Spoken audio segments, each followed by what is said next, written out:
Osmania university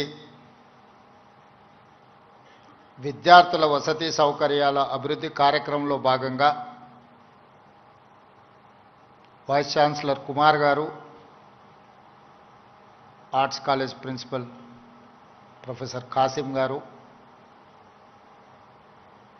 Osmania university సిబ్బంది అందరూ కలిసి ఈ కార్యక్రమాన్ని మీరు ప్రారంభించాలి. ఉస్మానియా యూనివర్సిటీకి మీరు పర్యటించాలని వారు ఆహ్వానించడం జరిగింది. ఈ అభివృద్ధి కార్యక్రమంలో భాగంగా నాతో పాటు మిత్రులు, సహచర మంత్రివర్గ సభ్యులు అడ్లూరి లక్ష్మణ్ గారు, ప్రొఫెసర్ కుమార్ గారు, Yogita Rana education principal secretary గారు, Hyderabad city commissioner DGP CV Anand గారు, దేవసేన గారు, రిజిస్ట్రార్ గారు, ఇక్కడికి విచ్చేసిన తెలంగాణ నలుమూలల వైస్ ఛాన్సలర్స్ ప్రొఫెసర్ కోదండరామ్ గారు, education commission members, Osmania university teaching non teaching staff, విద్యార్థులందరికీ కూడా నా శుభాకాంక్షలు తెలియజేస్తున్నా. ఉస్మానియా యూనివర్సిటీ అనే పదం తెలంగాణ పదానికి ప్రత్యామ్నాయ పదం. తెలంగాణ అన్న, ఉస్మానియా యూనివర్సిటీ అన్న, ఈ రెండు అవిభక్త కవపుల లాంటివి. ఈ మాట నేను చాలా అథారిటీతో మాట్లాడుతున్నా. 1917లో ప్రారంభించబడ్డ ఉస్మానియా యూనివర్సిటీ, ఏ నిజాం సర్కార్ ఈ ఉస్మానియా యూనివర్సిటీని ప్రారంభించిండో 1935 వచ్చే సమయానికి నిజాం నవాబును పొగుడుతూ పాడడం కాదు, ఉస్మానియా యూనివర్సిటీ గడ్డ మీద నుంచి దేశ స్వతంత్రం కోసం పాడుతున్న వందే మాతరాన్ని పాడి వినిపించిన పివి నరసింహారావు గారు ఈ గడ్డ మీద నుంచే, ఈ ఉస్మానియా యూనివర్సిటీ నుంచే ధిక్కార స్వరాన్ని వినిపించిండు. 1938 సాయుధ రైతాంగ పోరాటానికి తండాలలో, గూడాలలో, మారుమూల పల్లెల్లో ఉన్న ఎర్రజెండా మోసినోళ్ళు ఎందరో మంది ఆనాడు ఉద్యమ బాట పట్టినప్పుడు కూడా ఈ ఉస్మానియా యూనివర్సిటీ అండగా నిలబడి ఆనాటి పోరాటాల మీద ఈ గడ్డ మీద చర్చ జరిగింది. ఆ అంశమే కాదు, ఈ ఉస్మానియా యూనివర్సిటీకి ఒక గొప్ప చరిత్ర ఉన్నది. జాతీయ స్థాయిలో హోంమంత్రిగా పనిచేసిన శివరాజ్ పాటిల్ నుంచి మొదలు పెడితే దేశ రాజకీయాలనే శాసించి ప్రపంచ దేశాలతో పోటీ పడగలిగిన ఆర్థిక బలోపేతమైన దేశంగా తీర్చిదిద్దిన పివి నరసింహారావు గారు ఈ ఉస్మానియా యూనివర్సిటీ విద్యార్థిని.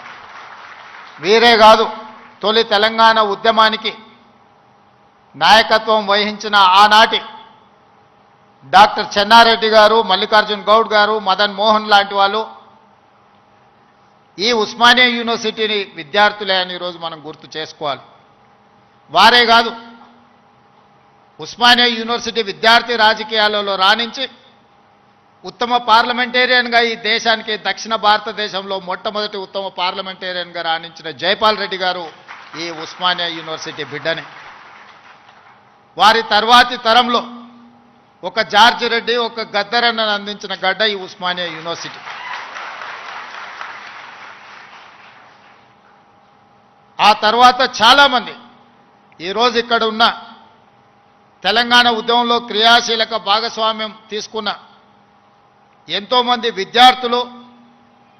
విద్యార్థుల నుంచి ప్రొఫెసర్లుగా నుంచి తెలంగాణ సాధనలో తమ వంతు కర్తవ్యాన్ని నెరవేర్చిన వాళ్ళు ఈ గడ్డ మీద నుంచి ఇక్కడ చదువుకున్న వాళ్ళే, ఇక్కడ సమస్యల మీద చర్చించిన వాళ్ళే. తెలంగాణ సమాజానికి సమస్య వచ్చినా, తెలంగాణ సమాజానికి సంక్షోభం వచ్చినా, తెలంగాణ నలుమూలలో ఏ సమస్య వచ్చినా మొట్టమొదట చర్చ జరిగేది మొట్టమొదట ఉద్యమానికి పునాది పడేది ఈ ఉస్మానియా యూనివర్సిటీ నుంచే. కేవలం ఉస్మానియా యూనివర్సిటీ చదువుకోవడానికి, ప్రభుత్వ ఉద్యోగాన్ని సాధించడానికి కాదు. ఈ తెలంగాణ సమాజమైన 4 కోట్ల ప్రజలకు ఏ సమస్య వచ్చినా ఆ సమస్య మాదిగా భావించి చదువుతో పాటు పోరాటాన్ని నేర్పిన ఉస్మానియా యూనివర్సిటీ ఈనాడు తెలంగాణ రాష్ట్ర సాధనలో రాజకీయ పార్టీలు, రాజకీయ నేతలు వైఫల్యం చెంది ఇక మా వల్ల కాదు అని కాడి కింద పడేసినప్పుడు ఉస్మానియా యూనివర్సిటీ విద్యార్థులు ఉద్యమ బాట పట్టిన తర్వాతనే ఈ తెలంగాణ రాష్ట్ర సాధన కళ సాకారమైంది. ఇక్కడున్న ప్రొఫెసర్ కోదండరామ్ గారు ఆనాడు పొలిటికల్ జేఏసీకి నాయకత్వం వహించి తెలంగాణ రాష్ట్ర కళను ఈరోజు మనం నిజం చేసుకున్నాం. ఆనాడు చాలామంది చాలా రకాలుగా ప్రయత్నాలు చేశారు. ప్రతి ప్రయత్నంలో ఒక రాజకీయ ప్రయోజనంతో కూడుకున్న నిగూఢమైన ఒక ప్రణాళిక, ఆలోచన ఉండడం వల్ల ఆ రాజకీయ నాయకుల యొక్క రాజకీయ ప్రయోజనం కోసం ప్రయత్నం చేస్తున్నప్పుడు వాళ్ళని సంపూర్ణంగా సమాజం విశ్వసించలేదు. అందుకే తెలంగాణ రాష్ట్ర సాధన వాదాయి పడుతున్న సందర్భంలో ఉస్మానియా యూనివర్సిటీ విద్యార్థులు మలిదశ తెలంగాణ ఉద్యమంలో శ్రీకాంతాచారి అమరుడై మన అందరికీ ఒక హితబోధ, ఒక జ్ఞానోదయం కలిగించి, శ్రీకాంతాచార్య అమరుడు అవ్వడం వల్ల శ్రీకాంతాచారి కుటుంబానికి ఎలాంటి ప్రయోజనం లేదు. శ్రీకాంతాచారి బతికుంటే గొప్పోడు అయి ఉండేవాడు, వాళ్ళ తల్లిదండ్రులకు ఎంతో కొంత సహాయం అందించి ఉండేవాడు. కానీ పాలకుల యొక్క ఆలోచనను, రాజకీయ పార్టీల యొక్క విధానాన్ని ప్రజల మధ్యన నిరసన తెలపడానికి తన ఆత్మ బలిదానం ఒక ఉత్ప్రేరకంగా పనిచేస్తుంది అని చెప్పి శ్రీకాంతాచారి మలి తెలంగాణ ఉద్యమంలో మొట్టమొదటి అమరుడై ఈ ఉస్మానియా యూనివర్సిటీ నుంచే తెలంగాణ ఉద్యమానికి పునాదులు పడ్డాయి. ఓ యాదయ్య ఉస్మానియా యూనివర్సిటీ గేటు దగ్గర నిటారుగా నిలబడి పెట్రోల్ పోసుకొని తగలబెట్టుకొని అగ్గిపుల్ల గీరితే కాల్తేనే అమ్మా అనే మనము యాదయ్య జై తెలంగాణ అని చెప్పి తెలంగాణ రాష్ట్ర సాధనలో సమిదై ఈరోజు ఈ ఉస్మానియా యూనివర్సిటీలో ఒక ఈశాన్ రెడ్డి, ఒక వేణుగోపాల్ రెడ్డి ఈ ఉస్మానియా యూనివర్సిటీ నుంచే తెలంగాణ రాష్ట్రం సాధనలో సమిధలైన ఈరోజు చరిత్రలో మనం వాళ్ళని స్మరించుకోవాల్సిన అవసరం ఉన్నది. ఈ ఉస్మానియా యూనివర్సిటీ ఈ దేశానికి డాక్టర్లను, లాయర్లను, ఇంజనీర్లనే కాదు ఐఏఎస్లను, ఐపీఎస్లను అందించిన చరిత్ర ఈ ఉస్మానియా యూనివర్సిటీకి ఉంది. ఈ వేదిక మీద ఉన్న సిబి ఆనంద్ గారు 8991 ఈ ఉస్మానియా యూనివర్సిటీ విద్యార్థి 22 సంవత్సరాల వయసులోనే మొట్టమొదటి ప్రయత్నంలోనే ఐపీఎస్ సాధించిన యంగెస్ట్ ఐపీఎస్ ఆఫీసర్గా ఈరోజు డీజీపీ క్యాడర్లో హైదరాబాద్ కమిషనర్గా ఇక్కడి విద్యార్థి ఈ వేదిక మీద ఉన్నాడు అని అంటే ఈ ఉస్మానియా యూనివర్సిటీ ఎంత బలమైన పునాదులు వేసిందో తెలంగాణ నిర్మాణంలో ఈరోజు మనం గుర్తు చేసుకోవాలి. అందుకే మిత్రులారా, తెలంగాణలో ఏ సమస్య వచ్చినా, తెలంగాణ ప్రజలకు ఏ అవసరం వచ్చినా అండగా నిలబడే ఈ ఉస్మానియా యూనివర్సిటీ కళావిహీనమైపోయి వైస్ ఛాన్సలర్ల నియామకం జరగక, ప్రొఫెసర్లు రిటైర్ అయిపోతే ప్రమోషన్లు ఇవ్వక, అసోసియేట్ అసిస్టెంట్ ప్రొఫెసర్లను కాదు లెక్చరర్లను, నాన్ టీచింగ్ స్టాఫ్ను కూడా నియామకాలు చేయక కొద్ది కొద్దిగా క్యాన్సర్ లాగా ఈ ఉస్మానియా యూనివర్సిటీని నిర్వీర్యం చేసి తెలంగాణ సమాజానికి చైతన్యాన్ని అందించే ఈ ఉస్మానియా యూనివర్సిటీని కాల గర్భంలో కలిపేయాలని కుట్ర జరుగుతున్న సందర్భంలో ఖచ్చితంగా ఈ ఉస్మానియా యూనివర్సిటీ పూర్వ వైభవాన్ని మళ్ళీ ప్రారంభించాలి అనే ఒక గొప్ప ఆలోచనతోని నేను ముఖ్యమంత్రి అయిన మరుక్షణం ఉస్మానియా కాకతీయ యూనివర్సిటీలతో పాటు అంబేద్కర్ ఓపెన్ యూనివర్సిటీ నుంచి మొదలు పెడితే యూనివర్సిటీలను అన్నిటిని కూడా చదువుకే కాదు సామాజిక చైతన్యానికి వేదికలు కావాలి. ఈ యూనివర్సిటీల వైస్ ఛాన్సలర్కి ఒక సామాజిక స్పృహతో పాటు సామాజిక చైతన్యం ఉన్న వాళ్ళని నియమించాలి అని చెప్పి సామాజిక న్యాయాన్ని చేయడమే కాదు, చెప్పడమే కాదు, చేసి చూపించినాం. 108 సంవత్సరాల ఉస్మానియా యూనివర్సిటీ చరిత్రలో ఈ గడ్డ మీద ఒక్క దళితుడు కూడా వీసీ కాలేదు, వైస్ ఛాన్సలర్ కాలేకపోయింది. వాళ్ళ కుమార్ని ఒక దళిత బిడ్డని ఈరోజు మనం ఉస్మానియా యూనివర్సిటీ వైస్ ఛాన్సలర్గా చేసినాం. దళితుడని చెయ్యలే, ఆయనలో ఉన్న నైపుణ్యాన్ని చదువును గుర్తించి చదువుకున్నవాడు ఈ సమాజానికి ప్రయోజకుడవుతాడని చెప్పి ఈరోజు ఒక కుమార్ను వీసీగా నియమించడం జరిగింది. ప్రొఫెసర్ చక్రపాణి గారిని ఇవాళ వైస్ ఛాన్సలర్గా నియమించడమంటే తెలంగాణ ఉద్యమంలో పాల్గొనడమే కాదు, తెలంగాణ సమాజానికి ఏమి కావాలనో ఆలోచించగలిగిన శక్తి ఉంది కాబట్టే ఈరోజు వారిని కూడా మనం వైస్ ఛాన్సలర్గా నియమించుకున్నాం. ప్రొఫెసర్ పురుషోత్తంని విద్యా కమిషన్లో ఈరోజు నియమించడము అని అంటే వారు చదువుకున్నారు కాబట్టి. ఇలా విద్యా కమిషన్ను మొట్టమొదటిసారి తెలంగాణ రాష్ట్రంలో ఏర్పాటు చేసుకుంటే అక్నూర్ మురళి ఐఏఎస్ ఆఫీసర్ని దానికి నియమించడమంటే, ఒక చారగొండ వెంకటేష్ని ఈ యూనివర్సిటీ విద్యార్థిని అందులో సభ్యుడిగా వేసినామంటే ఈరోజు వాళ్ళు చదువుకున్నారు, చైతన్యం ఉన్నది కాబట్టే ఈ సమాజానికి ప్రయోజనం చేకూరాలి అని ఈరోజు బాలలక్ష్మికి కూడా అవకాశం ఇచ్చినామంటే ఈ ఉస్మానియా యూనివర్సిటీ విద్యార్థిని. ఈరోజు దయాకర్ ఇక్కడ ఎమ్మెల్సీ అయి కూర్చున్నాడంటే ఇక్కడ చదువుకొని ఇక్కడి నుంచి రాణించిన విద్యార్థులు వీళ్ళందరూ.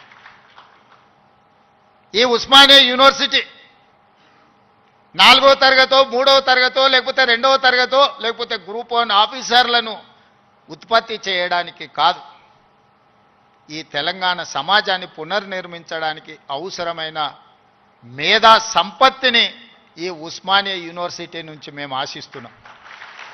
అందుకే ఇవాళ మిత్రులారా 21 సంవత్సరాలలో ఐఏఎస్లు ఐపీఎస్లై జిల్లా అధికారులుగా పరిపాలన సాగిస్తున్న ఈ సందర్భంలో ఒకనాడు రాజ్యాంగం రాసుకున్నప్పుడు డాక్టర్ బాబాసాహెబ్ అంబేద్కర్ గారు 21 సంవత్సరాల ఓటు హక్కునిచ్చి 25 సంవత్సరాలు శాసనసభ ఎన్నికల్లో పోటీ చేయడానికి ఒక అర్హత పెట్టారు.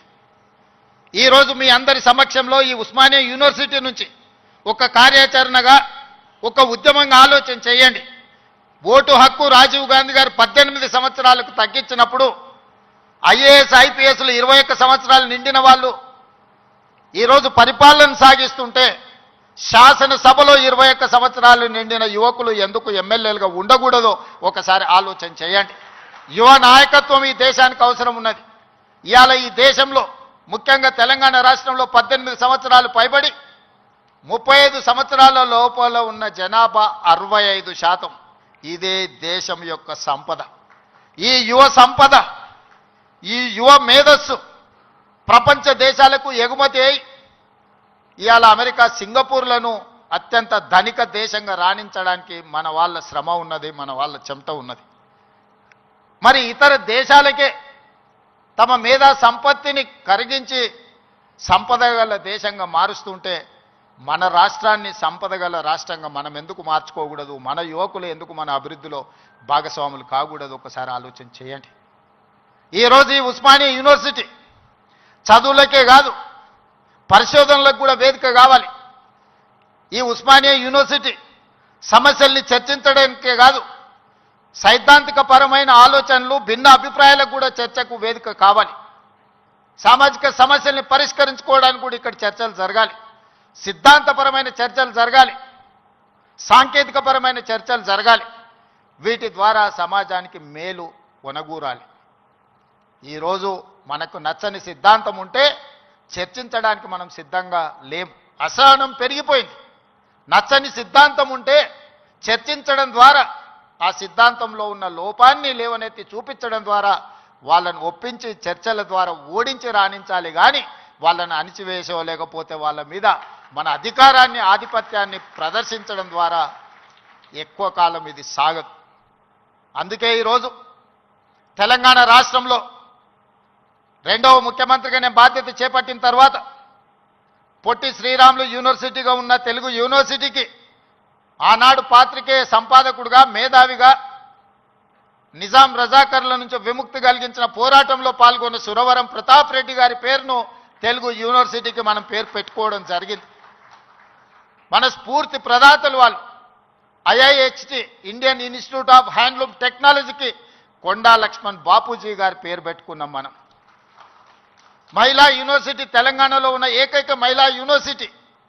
ఆ మహిళా యూనివర్సిటీకి ఆనాడు ఘడీలకు, దొరలకు, జమీందారులకు వ్యతిరేకంగా రజాకర్లకు వ్యతిరేకంగా నిటారుగా నిలబడి కొట్లాడిన చాకలి ఐలమ్మ పేరు వీరనారి చాకలి ఐలమ్మ యూనివర్సిటీగా ఈరోజు కోటి ఉమెన్స్ కాలేజీని ఒక యూనివర్సిటీగా తీర్చిదిద్ది పోరాటానికి స్ఫూర్తినిచ్చిన వీరనారి చాకలి ఐలమ్మ పేరు ఈరోజు మనం పెట్టుకోవడం జరిగింది.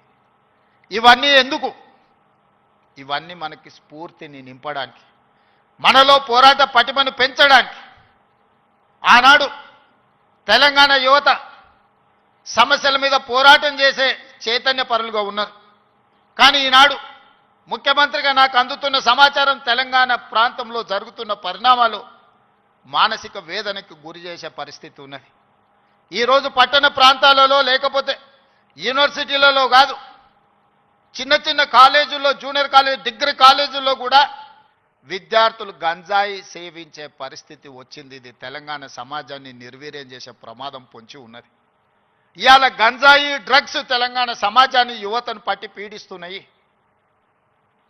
ఇవాళ సిద్ధాంతపరమైన పోరాటాలు లేకపోతే సామాజిక చైతన్యానికి సంబంధించిన ఉద్యమాలు లేకపోవడం వల్ల ఈరోజు ఈ విద్యార్థులు వ్యసనాల వైపు బానిసలు అవుతున్నారు. ఇది మనందరం, ఇక్కడున్న మేధావులందరూ ఆలోచన చేయాలి, చర్చ చేయాలి. ఈ పరిస్థితుల్లో మనందరం ఒకనాడు తెలంగాణ సమాజంలో కావచ్చు, ఈ దేశంలో కావచ్చు, శ్రీమతి ఇందిరాగాంధీ గారు, పివి నరసింహారావు గారు తీసుకొచ్చిన agriculture ceiling act, urban ceiling act ద్వారా జాగీర్దారులు, జమీందారులు, భూస్వాముల దగ్గర ఉన్న వేలాది ఎకరాల భూములను, కొన్ని లక్షల ఎకరాల భూములను సేకరించి దళితులకు, గిరిజనులకు అసైన్మెంట్ పట్టాల పేరు మీద భూములు ఇచ్చారు. ఆనాడు గ్రామాలలో భూమి ఉండడం ఆత్మగౌరవం, వ్యవసాయం చేయడం ఆ కుటుంబానికి గుర్తింపుగా ఉండి ఆనాడు ప్రభుత్వాలు ఇందిరమ్మ పేరు మీద అసైన్మెంట్ భూములను పేదలకు లక్షలాది ఎకరాలు పంచారు. ఆ తర్వాత పోడు భూముల పట్టాలు 25 లక్షల ఎకరాల అసైన్మెంట్ భూముల పట్టాలు దళితుల, గిరిజనులకు ఇస్తే 10 లక్షల ఎకరాల భూములు ఆదివాసీలకు పోడు భూముల పట్టాలిచ్చి ఈరోజు ఈ రాష్ట్రంలో దళితులు, గిరిజనులు భూ యజమానులుగా ఉన్నారు అని అంటే ఆనాడు తీసుకొచ్చిన అగ్రికల్చర్ సీలింగ్ యాక్ట్ అన్న సంగతి ఈరోజు మనందరికీ తెలుసు. ఈరోజు సొంత ఇంటి కళ. నేను ఖానాపూర్లో ఒక ఆదివాసీ బిడ్డకి ఎమ్మెల్యే టికెట్ ఇచ్చిన. అతనుకున్న గొప్ప ఆస్తి ఏందంటే వాళ్ళ తండ్రికి ఇందిరమ్మ ఉన్నప్పుడు ఇచ్చిన ఇందిరమ్మ ఇల్లు. నేను అక్కడ నాగోబా జాతర దర్శించుకోవడానికి ఒక గిరిజన సాంప్రదాయానికి సంబంధించి గుడిని సందర్శించినప్పుడు చైతన్యం కలిగిన యువకుడుగా వాళ్ళందరినీ సమన్వయం చేస్తూ ఒక యువకుడు నాకు కనిపించింది. పిలిచి పేరు అడిగినా నాకు అర్థం కాలే. తర్వాత నా పక్కన వాళ్ళకి చెప్పిన, అబ్బాయి ఫోన్ నెంబర్ తీసుకొని, చదువుకున్నాడు, చైతన్యం ఉన్నది, ఫీల్డ్ ఎన్ఆర్ఈజేఎస్లో ఫీల్డ్ అసిస్టెంట్గా పనిచేస్తున్నాడు అని చెబితే అతన్ని పికప్ చేసుకొని ఎమ్మెల్యే టికెట్ ఇస్తే ఈరోజు ఎడమ బొజ్జు పేరు మీద శాసనసభలో ప్రాతినిధ్యం వహిస్తున్నాడు. దానికి కారణం చదువు, చైతన్యం. ఈరోజు లక్ష్మణ్ మంత్రి అయినా, కుమార్ వైస్ ఛాన్సలర్ అయినా, ప్రొఫెసర్ కాసిం గారు ప్రిన్సిపల్ గారైనా, ఈ యోగితా రాణా గారు వారి సామాజిక నేపథ్యం మీరు తెలుసుకోండి, వారు ఐఏఎస్ ఆఫీసర్ ఇక్కడ ఉన్న, ఇక్కడ చాలామంది రాణించిందంటే చదువు ఒక్కటే కారణం. ఇవాళ చదువును మనం నిర్లక్ష్యం చేసే పరిస్థితి లేదు. ఈరోజు నేను ఉన్న వాస్తవం మీ దగ్గర చెప్పదలుచుకున్నా. నా దగ్గర పంచడానికి భూములు లేవు, మిమ్మల్ని ధనవంతులు చేయడానికి ఖజానా ఖాళీగా ఉన్నది. ఖజానా ఒట్టిపోయి ఉన్నది, భూములేమో లేవు, పంపకాలు జరిగిపోయినాయి. ఈరోజు తెలంగాణలో 1,50,00,000 ఎకరాల వ్యవసాయ యోగ్యమైన భూములు ఉంటే 96% చిన్న సన్నకారు రైతులే. అంటే ఎకరము, 2 ఎకరాలు, 3 ఎకరాలే. ఇప్పుడు అగ్రికల్చర్ సీలింగ్ యాక్ట్ తెచ్చినా నేను గుంజుకోవడానికి గజం కాదు కదా, ఇంచు భూమి కూడా లేదు. అందుకే మా దళితులకు, మా గిరిజనులకు, మా బలైన వర్గాలకు, మా మైనారిటీ సోదరులకు, మా తమ్ముళ్ళకు, మా చెల్లెళ్ళకు నా సూచన ఒక్కటే, మీరు ధనవంతులు కావాలి, మీరు గొప్ప వ్యక్తులు కావాలి అని అంటే రాష్ట్ర ప్రభుత్వం పంచడానికి భూములు లేవు, నింపడానికి ఖజానా లేదు. మీకు నేను ఇవ్వగలిగింది విద్య ఒక్కటే, నాణ్యమైన విద్యనే. మీ తలరాతలను మారుస్తుంది. మీ తలరాతలు మారాలంటే మీరు చదువుకోవాలి. చదువు ఒక్కటే పరిష్కారం. చదువు ఒక్కటే మిమ్మల్ని గుణవంతులు చేస్తుంది, ధనవంతులను చేస్తుంది, శ్రీమంతులు చేస్తుంది. ఈ తెలంగాణ సమాజంలో మిమ్మల్ని భాగస్వాములను చేస్తుంది. చదువుకునే వయసులో మీరు ఇతర వ్యాపకాలకు లోనైతే జీవితాంతం బాధతోని కుళ్ళి కృషించి చావాల్సిన పరిస్థితి వస్తుంది. అందుకే ఒక సామాజిక బాధ్యతగా ముఖ్యమంత్రి అయిన ఎంబడే వైస్ ఛాన్సలర్ను నియమించిన వాళ్ళనే ఇంటర్నల్ ఒక సబ్ కమిటీ వైస్ ఛాన్సలర్తోనేసి మీ విద్యా ప్రమాణాలు పెంచుకోవాలంటే నేను చేయగలిగింది ఏందో మీరు చెప్పండి. నియామకాలతో పాటు ప్రొఫెసర్ల వయసు పెంచడంతో పాటు నిధుల కేటాయింపు వరకు మీకు ఏం కావాలన్నా మీకు పూర్తి స్వేచ్ఛనిస్తున్నా, మీరు ప్రణాళికలు సిద్ధం చేసుకోండి అని ఆదేశాలు ఇచ్చిన. ఇవాళ తెలంగాణ సమాజంలో సామాజిక న్యాయంతో వైస్ ఛాన్సలర్లు నియమించడం చిన్న వివాదం లేకుండా, ఒక ఆరోపణ లేకుండా మొట్టమొదటిసారి తెలంగాణలో మనం వైస్ ఛాన్సలర్లను నియమించుకోగలిగింది. ఇవాళ పబ్లిక్ సర్వీస్ కమిషన్కి ఒక బలహీన వర్గాలకు సంబంధించిన బుర్రా వెంకటేశంని ఒక రెసిడెన్షియల్ స్కూల్లో గవర్నమెంట్ హాస్టల్లో చదువుకున్న విద్యార్థి ఈరోజు పబ్లిక్ సర్వీస్ కమిషన్ చైర్మన్గా పనిచేస్తున్నాడు. వీళ్ళందరికీ ఒక చైతన్యం ఉంది, సామాజిక బాధ్యత ఉంది. కష్టాలు చూసి వచ్చారు. పేదరికం వాళ్ళ జీవితంలో ఒక భాగం. కొంతమందికి పేదరికం ఎక్స్కర్షన్. పేదరికం ఎట్లుంటుందో అంటే పట్టణం నుంచి పెద్ద బెంచ్ కార్ వేసుకొని పోయి చూసి పేదరికం ఓహో ఇట్లుంటుందా అని చూసి వచ్చే ఎక్స్కర్షన్ కొంతమంది పెద్దోళ్ళకు. కానీ ఆ పేదరికంలోనే పుట్టి ఆ పేదరికాన్ని అనుభవించి ఆ పేదరికంలో నుంచే అభివృద్ధి పదం వైపు నడిచిన వాళ్ళు ఈరోజు తెలంగాణ రాష్ట్రాన్ని నడుపుతున్నారు. పేదరికం అంటే మాకు కొత్త కాదు, పేదరికం మాకు చుట్టం కాదు, పేదరికం మా జీవన విధానంలో ఒక భాగం. మేము ఆ పేదరికాన్ని చూసి వచ్చినాం. ఆ పేదరికాన్ని పారద్రోలడం మాకంటే ఎక్కువ ఎవరికి తెలియదు. ఎవరి మీద మనం ఆధారపడాల్సిన పని లేదు. అన్ని శక్తియుక్తులు, తెలివితేటలు, అధికారం నిర్ణయించే శక్తి మన దగ్గర ఉంది. మరి మీరు ఎందుకు దీన్ని ఉపయోగించుకోరని నేను అడుగుతున్నా. ఇవాళ నేను ఉస్మానియా యూనివర్సిటీ ఇక్కడికి రాని విద్యార్థులకు నేను సూచన చేయదలుచుకున్నా. మీకు వ్యతిరేకంగా నిర్ణయాలు చేసేటోళ్ళు, మీకు నష్టం కలిగించేటోళ్ళు, మిమ్మల్ని కష్టపెట్టినోళ్ళను మీరు వ్యతిరేకించండి, నిరసన తెలపండి. మీకోసం పనిచేయాలన్న ఆలోచనతోని మీ ఆలోచనలు తెలుసుకుందామని, మీ సమస్యల్ని చూద్దామని, మీ సమస్యల్ని పరిష్కరించాలని వస్తున్న వాళ్ళని మీరు వ్యతిరేకించడం ద్వారా ఈ అభివృద్ధిని అడ్డుకున్న వాళ్ళం అవుతామా, లేకపోతే అభివృద్ధిని ఇంకా ముందుకు తీసుకెళ్లిన వాళ్ళం అవుతామా మీరు ఒకసారి ఆలోచన చేయండి. అందుకే ఈరోజు చాకలి ఐలమ్మ యూనివర్సిటీకి పేరు పెట్టడమే కాదు, 500 కోట్ల రూపాయలు ఇచ్చి అభివృద్ధి చేసి ప్రతి తెలంగాణ ఆడబిడ్డ చదువుకోవాలి, రాణించాలి అని చెప్పి చాకలి వీరనారి చాకలి ఐలమ్మ యూనివర్సిటీకి 500 కోట్ల రూపాయలు నిధులు ఇచ్చి ఈరోజు ఒక అద్భుతమైన పోటీ పడగలిగే యూనివర్సిటీగా తీర్చిదిద్దుతున్నాం. మరి ఒక మహిళా యూనివర్సిటీకి 500 కోట్ల రూపాయలు ఇస్తే మా ప్రొఫెసర్ గారు, మా వైస్ ఛాన్సలర్ గారు 5 కోట్లు 10 కోట్లు అడుగుతున్నారా? అడగడానికి కూడా మా వాళ్ళకు పేదరికం ఉన్నది. ఎంత పేదరికం అంటే అడగడానికి కూడా 100 అడిగితే ఏమనుకుంటారో 100నా అని అనుకునే పరిస్థితిలో మా వైస్ ఛాన్సలరు, మా అడ్లూరు లక్ష్మణ్ అంటే వాళ్ళ పేదరికం వాళ్ళని పెద్ద నెంబర్ ఆలోచన చేయడానికి కూడా అడ్డుపడుతున్నది. అందుకే నేను యోగితా రాణా గారికి ఆదేశాలు ఇస్తున్నా. ఒక కమిటీ వేయండి, ఇంజనీర్స్ కమిటీ. టోటల్గా ఎడ్యుకేషన్ నుంచి, యూనివర్సిటీ నుంచి ఒక టీంని, రాష్ట్ర ప్రభుత్వం నుంచి, విద్యాశాఖ నుంచి, సాంకేతిక పరమైన ఇంజనీర్లతో పాటు ఎడ్యుకేషన్ సైడ్ నుంచి ఉండే వాళ్ళందరినీ ఒక కమిటీ, చిన్న కమిటీని కూర్చి ఉస్మానియా యూనివర్సిటీ 100% ప్రపంచంతో పోటీ పడగలిగే ఒక స్టాన్ఫర్డ్, ఒక ఆక్స్ఫర్డ్ యూనివర్సిటీ స్థాయిలో మనకేం తక్కువ 3 లక్షల కోట్ల రూపాయల బడ్జెట్ ఉంది. ఎవడో 1,00,000 కోట్లు కట్టింది, కూలింది, పోయింది. 1,00,000 కోట్లు గంగలో పోయింది, గోదావరిలో పోయింది. మీకోసం ఒక 1000 కోట్లు ఖర్చు పెట్టడానికి మాకేమన్నా దరిద్రం ఉందా? నేను స్పష్టంగా చెప్పదలుచుకున్నా. ఈ సంవత్సరం విద్యాశాఖ కోసము 40,000 కోట్లు ఖర్చు పెట్టిన. 40,000 కోట్లు ఈ సంవత్సరం young India integrated residential schools, 100 నియోజకవర్గాల 100 young India integrated residential schools, ఒక్కొక్క స్కూల్కి 25 ఎకరాల స్థలం, 200 కోట్లు, 20,000 కోట్ల రూపాయలు ఈరోజు యంగ్ ఇండియా ఇంటిగ్రేటెడ్ స్కూల్స్కి నేను సంతకం పెట్టి ఇచ్చిన. యంగ్ ఇండియా స్కిల్స్ యూనివర్సిటీకి 500 కోట్లు పెడుతున్నాం. యంగ్ ఇండియా స్పోర్ట్స్ యూనివర్సిటీకి ఈరోజు 100 కోట్లు పెడుతున్నాం. యంగ్ ఇండియా పోలీస్ స్కూల్స్కి ఈరోజు మనం 100-200 కోట్లు ఖర్చు పెడుతున్నాం. నేను అడుగుతున్న మిత్రులారా, ఈ ఉస్మానియా యూనివర్సిటీకి ఏమి ఇచ్చినా తక్కువే, ఎంత ఇచ్చినా తక్కువే. ఇది చరిత్ర కాలగర్భంలో కలవద్దు. ఇది చరిత్రకు ఎప్పుడు నిటారుగా నిలబడ్డ సజీవ సాక్షిగా ఉండాలి ఉస్మానియా యూనివర్సిటీ. ఏం కావాలనో అడగండి, అడగకపోతే మీ పేదరికమే, అడగకపోతే మీదే పేదరికం. అది నా తప్పు కాదు, అది మీ తప్పు, మీ పేదరికం తప్పు. మీ ఆలోచనల్ని సవరించుకొని అంచనాలను వేసుకొని ఏమేం కావాలనో చెప్పండి, అన్నిటిని ఇచ్చే బాధ్యత నాది. దీన్ని ఒక అద్భుతమైన యూనివర్సిటీగా, ఈ యూనివర్సిటీ లేకపోతే తెలంగాణకు చరిత్రనే లేదు. తెలంగాణ చరిత్రను నిక్షిప్తం చేసే యూనివర్సిటీ ఉస్మానియా యూనివర్సిటీ.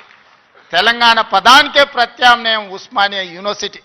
అలాంటి తెలంగాణకు ప్రత్యామ్నాయమైన ఉస్మానియా యూనివర్సిటీ, సిద్ధాంతాలకు వేదికైన ఉస్మానియా యూనివర్సిటీ, ఓ గద్దరన్నను, ఓ జార్జి రెడ్డిని ఇచ్చిన ఉస్మానియా యూనివర్సిటీ, ఓ జైపాల్ రెడ్డిని, ఓ పివి నరసింహారావుని ఇచ్చిన ఉస్మానియా యూనివర్సిటీని తెలంగాణ రాష్ట్ర సాధనలో ముందు భాగాన నిలబడి తెలంగాణ సాధించిన ఉస్మానియా యూనివర్సిటీని ఇలా గాలికి వదిలేయడం బాధ్యతను ఒకసారి ఆలోచన చేయండి.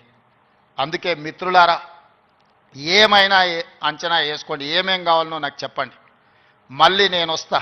ఠాగూర్ ఆడిటోరియం కాదు, ఠాగూర్ ఆడిటోరియం కాదు. మా వీసీ గారికి, మా పోలీస్ సిబ్బందికి చెప్తున్నా, ఆ ఎల్ల నేను వచ్చిన రోజు క్యాంపస్ లోపల ఒక్క పోలీసు కూడా పెట్టకండి. ఏ విద్యార్థులు ఏ నిరసన అయినా తెలపనియండి, నిరసన తెలిపే స్వేచ్ఛ కూడా వాళ్ళకి ఇద్దాం. ఆర్ట్స్ కాలేజ్ ముందు మీటింగ్ పెడతా, మీకు కావలసిన 100 కోట్ల నిధులు ఇస్తా. మళ్ళీ మీటింగ్ ఆర్ట్స్ కాలేజ్ దగ్గరనే, అక్కడ ఇక్కడ కాదు.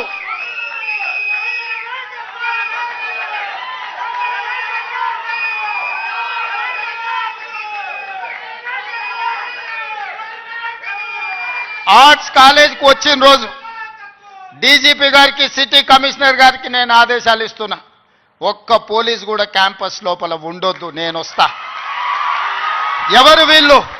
మా తమ్ముళ్ళు, మా చెల్లెళ్ళు తండాలలో, గూడాలలో, మారుమూల పల్లెల్లో పేదరికం రుచి చూసి అభివృద్ధి జరగాలి, డాక్టర్లు, లాయర్లు, ఇంజనీర్లు కావాలి, ఐఏఎస్లు, ఐపీఎస్లు, ఐఎఫ్ఎస్లు అయి ఈ దేశ నిర్మాణంలో భాగస్వాములు కావాలని ఇక్కడికి వచ్చిన వాళ్ళను ఆనాడు ఉన్నాయన గొర్రెలు, బర్రెలు, చేపలు పెంచుకోండి అంటే ఈరోజు డాక్టర్లు, లాయర్లు, ఇంజనీర్లు కాండి, ఐఏఎస్లు, ఐపీఎస్లు కాండి అని నేనంటున్నా. నేను రావద్దా? ఎందుకు రావద్దు? గొర్రెలు, బర్రెలు, చేపలు పెంచుకునేటోనికి నేను రావద్దని కోరుకుండొచ్చు, కానీ డాక్టర్లు, లాయర్లు, ఇంజనీర్లు, ఐఏఎస్లు, ఐపీఎస్లు అయ్యే విద్యార్థులకు నేను రావద్దని నన్ను అడ్డుకోవాలన్న ఆలోచన ఎందుకు ఉంటుంది? ఒకవేళ అడ్డుకుంటే వాళ్ళు వేసే యక్ష ప్రశ్నలకు సమాధానం చెప్పే చిత్తశుద్ధి నాకుంది. తెలివి ఉందా లేదా పక్కన పెడితే నాకు చిత్తశుద్ధి ఉంది. నా చిత్తశుద్ధిని ఎవరు ప్రశ్నించలేరు, ఎవరు శంకించలేరు. అందుకే మీరు అంచనాలు పెంచండి, అంచనాలు వేయండి, అన్ని వివరాలు సేకరించండి. డిసెంబర్ మాసం మనకు అత్యంత కీలకమైన మాసం. Miracle month is December. క్రిస్మస్ని మిరకల్ మంత్ అంటారు, అద్భుతాలు జరిగే నెల అంటారు. డిసెంబర్ 9, 2009కి చరిత్ర పుటలలో ఒక గొప్ప పేజీ ఉన్నది. మొట్టమొదటి తెలంగాణ రాష్ట్ర ప్రకటన డిసెంబర్ 9, 2009 నాడు జరిగింది. అందుకే డిసెంబర్ నెల అంటే నాకు అత్యంత ఇష్టం. మళ్ళీ డిసెంబర్లో ఆర్ట్స్ కాలేజ్ దగ్గర మీటింగ్ పెట్టండి, నేను వస్తా. మీకేం కావాలనో అక్కడికక్కడ అన్ని మంజూరు చేసి జీవో ఇచ్చిపోతా. మొత్తం లెక్క పెట్టండి, ఏం పనులు కావాలో నాకు చెప్పండి. అన్ని రిక్రూట్మెంట్స్తో సహా మీరు ప్రణాళికలు చేసుకోవాల్సింది. నేను మంజూరు చేసేదే నా బాధ్యత.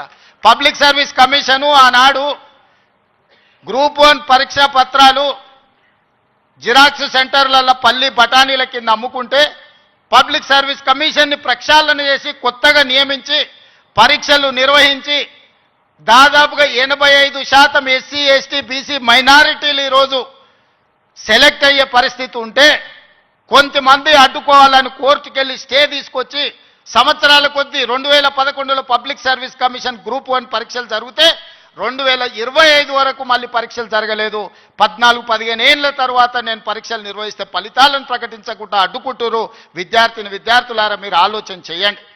60,000 ప్రభుత్వ ఉద్యోగాలు ఒక్కొక్కరి తలలు లెక్కబెట్టి ఎల్బీ స్టేడియంలోనే వాళ్ళ కుటుంబాలు వాళ్ళ తల్లిదండ్రులను పిలిచి నియామక పత్రాలు అందించి 60,000 ప్రభుత్వ ఉద్యోగ ఖాళీలను మొదటి సంవత్సరంలోనే భర్తీ చేసిన. విద్యను పెంచాలి, విద్యను పంచాలి అని 11,000 మంది టీచర్లను 55 రోజుల్లో నోటిఫికేషన్ ఇవ్వడమే కాదు, రిక్రూట్ చేసి నియామక పత్రాలు అందించిన తెలంగాణ రాష్ట్రంలో.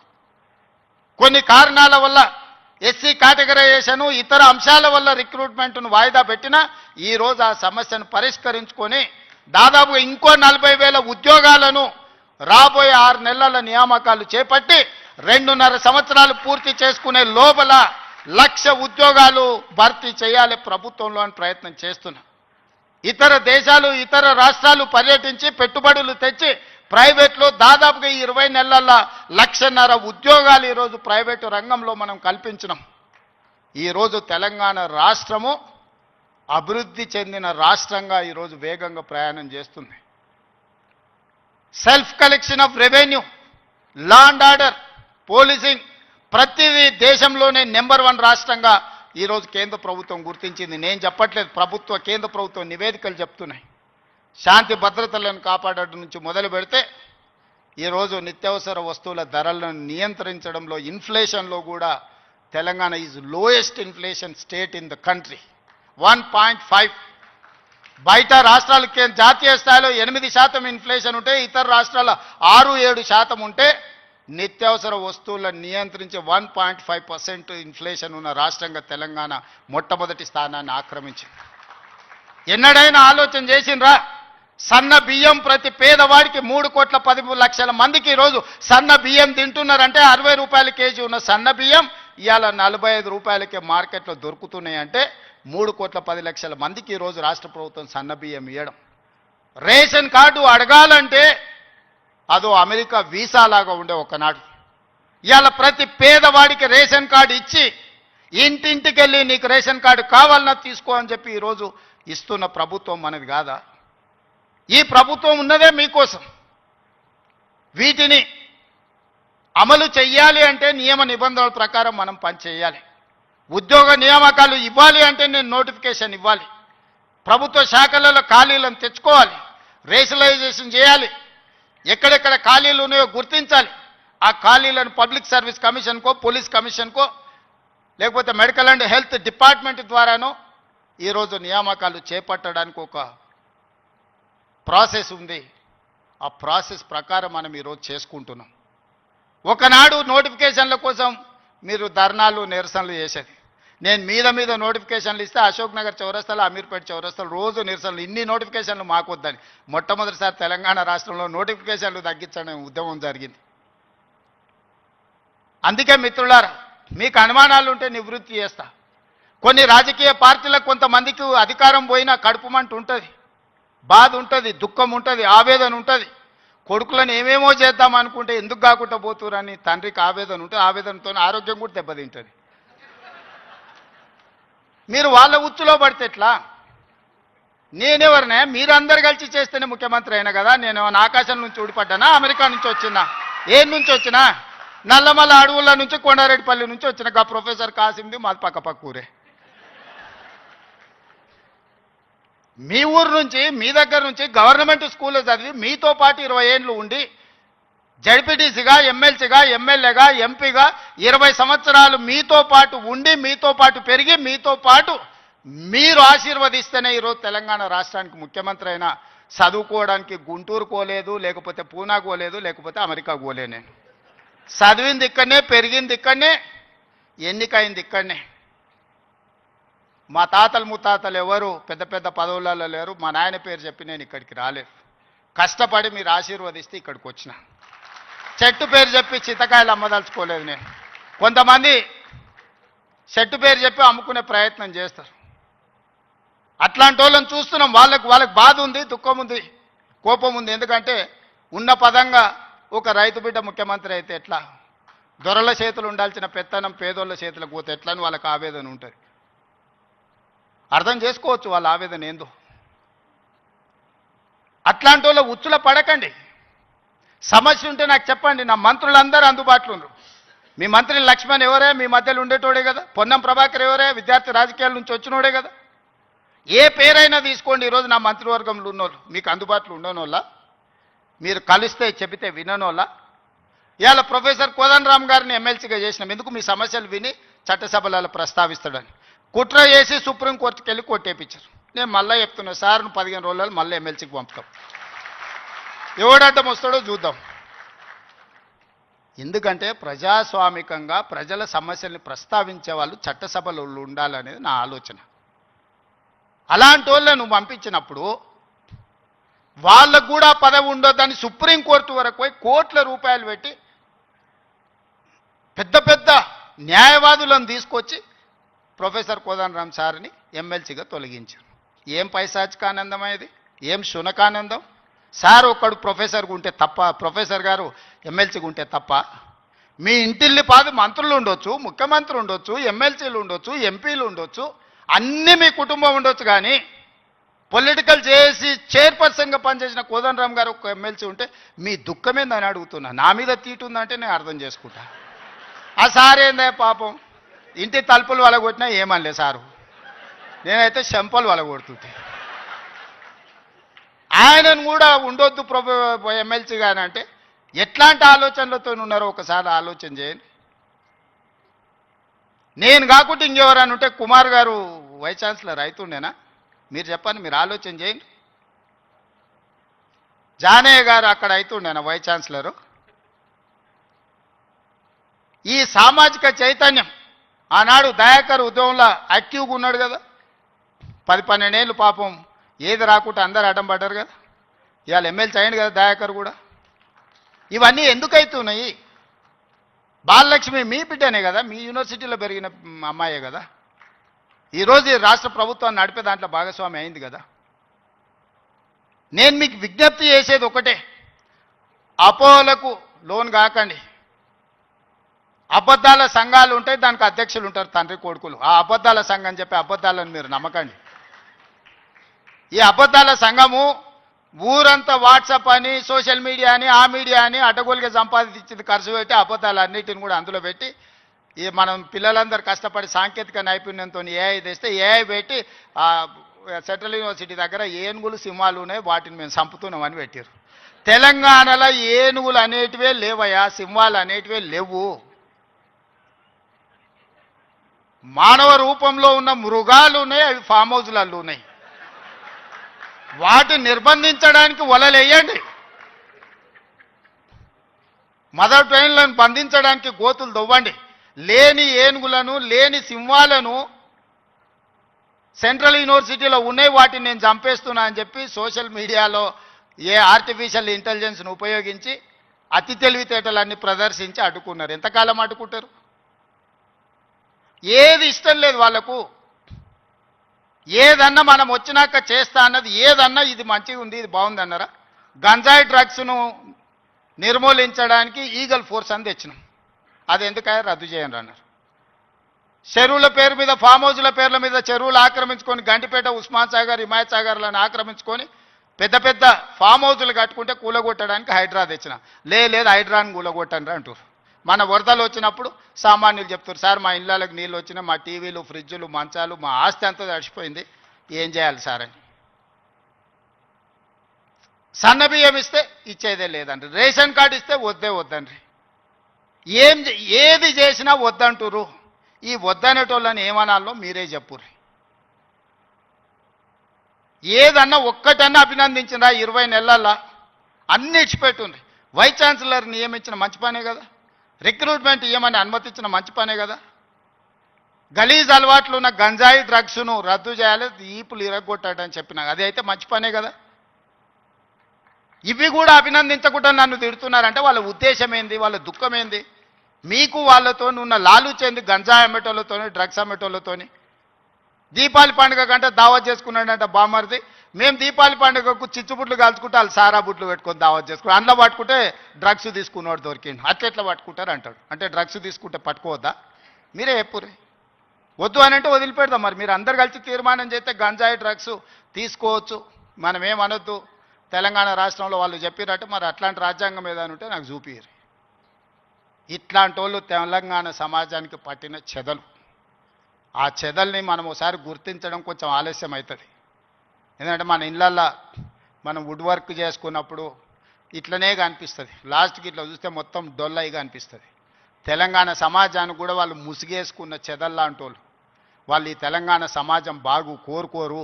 ఉస్మానియా యూనివర్సిటీని బతకనియరు. మళ్ళీ వచ్చిండ్రంటే ఆలోచనలకు కూడా వచ్చినా ఈ ఉస్మానియా యూనివర్సిటీని ఉంచరు. లేఅవుట్లు వేసి ప్లాట్లు అమ్ముకుంటారు తప్పితే ఈ ఉస్మానియా యూనివర్సిటీని ఉంచరు. ఎందుకంటే చదువుకోవద్దు. వాళ్ళ ఏకైక కుట్ర ఒక్కటే, గొల్లోళ్ళు గొర్రెలు పెంచుకోవాలి, మాదిగోళ్ళు చెప్పులు కుట్టుకోవాలి, గౌన్లోళ్ళు ఈదులు గీసుకోవాలి, ముదిరాజులు చేపలు పట్టుకోవాలా, వాళ్ళు మాత్రం దొరలు మాత్రం రాజ్యాలు ఏలుకోవాలి. గింతనే సింపుల్ ఫిలాసఫీ వాళ్ళది. నాది దానికి విరుద్ధం. మా పిల్లలు, మా తమ్ముళ్ళు, మా చెల్లెళ్ళు డాక్టర్లు, లాయర్లు, ఇంజనీర్లు కావాలి. ఈ తెలంగాణ సమాజం అభివృద్ధి చెందిన రాష్ట్రంగా 2034కు $1 ట్రిలియన్ ఎకానమీ, 2047కు $3 ట్రిలియన్స్ ఎకానమీ కావాలి అని అంటే మీరందరూ అభివృద్ధి సాధించాలి, చదువుకోవాలి. చదువు ఒక్కటే మీ తలరాతను మారుస్తుంది. ఈ చదువు ఒక్కటే మిమ్మల్ని సమాజంలో గుర్తింపు, గౌరవాన్ని ఇస్తుంది.